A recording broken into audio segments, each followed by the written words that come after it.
Bonjour et bienvenue pour cette nouvelle explication de phase lunaire de nouvelle lune, donc en Cancer, le 24 juillet qui est attention je reprends mes notes, un jeudi, voilà.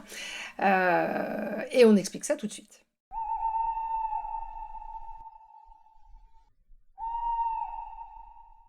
Donc, nous voilà arrivés sur notre deuxième nouvelle lune en Cancer. Donc, importance de la nouvelle lune pour faire des vœux. Le Cancer, on l'a déjà dit sur la vidéo d'avant, qui est le signe de l'émotionnel, de la sensibilité.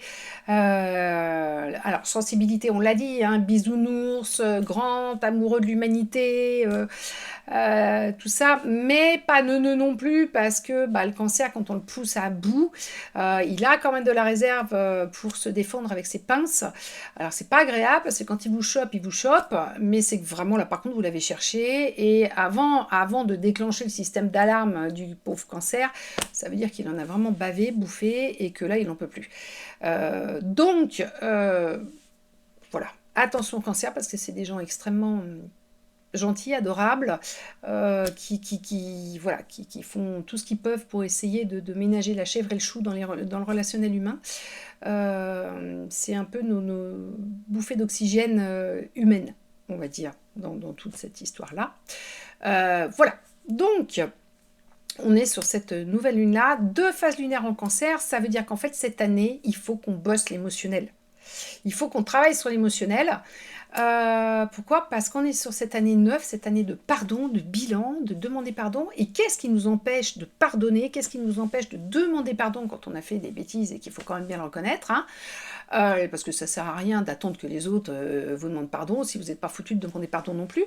C'est l'émotionnel. L'émotionnel qui va conduire aussi un peu à l'ego, tout ça. C'est l'émotionnel. C'est ça qui nous empêche de lâcher prise et justement d'accéder à cet état de pardon.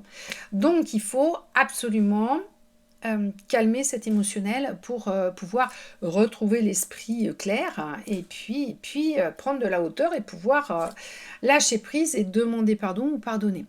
Parce que on se rend compte à ce moment-là que le plus beau cadeau qu'on puisse se faire, c'est de pardonner aux gens. Ça sert à rien de ne pas pardonner. Et c'est souvent en formation en début de formation sur le chemin de guérison, qu'on attaque des sujets des fois qui sont un peu costauds, où les gens disent oula, attends, moi c'est bien gentil, mais pardonner, non. Il y a des trucs que je pardonnerai pas. Enfin, je